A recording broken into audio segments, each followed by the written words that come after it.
আজকে আরশির দুপুর এবং রাতের খাবারের তরকারিটা যেভাবে রান্না করব সেটাই তোমাদের সাথে শেয়ার করব খুবই ছোট্ট করে। সবার প্রথমে প্যানের মধ্যে আমি 1 চামচ ঘি দিয়ে দিয়েছি। এটা হচ্ছে সরের দানাদার ঘি। অনেকে আমাকে জিজ্ঞাসা করেছো আরশিকে আমি কোন ঘিটা দিই, তাই আজকে বলে দিলাম। আর এই ঘিটি আমি নিয়েছি হচ্ছে পিউরিটি বিশুদ্ধতার ছোঁয়া এই পেজ থেকে। এখন কিন্তু তার পেজে অফার চলিতেছে, তোমরা কিন্তু খুবই রিজনেবল প্রাইজের মধ্যে ঘি পেয়ে যাবা।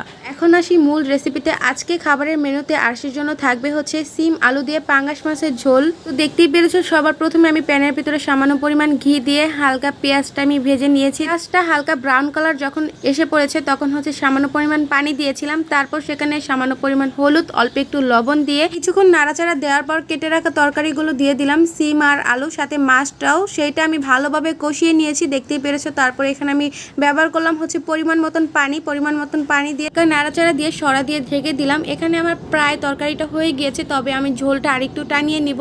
ঝোলটা টানানোর পর দেখতেই পেরেছো এই তো এখন খাবারটা পরিবেশন করার পালা। আরশি কিন্তু সম্পূর্ণ মাছটা খেতে পারবে না, এখান থেকে কিন্তু আমি অল্প একটু অর্ধেক মাছ নিব আর অর্ধেক রেখে দিব, সেইটা হচ্ছে রাতে দিব। এখন হচ্ছে মাছের সাইডে যে কালো অংশটা ছিল সেটা আমি ফেলে দিয়েছি, আর এক সাইডের মাছটা আমি ভালোভাবে ম্যাশ করে নিচ্ছি যেন কাটা না থাকে। আর অর্ধেক সাইডের মাছটা হচ্ছে রেখে দিলাম, এটা হচ্ছে রাতে দিব। তোমরা কি দিয়েছো দুপুরে খাবারে বাবুদের জানাবা।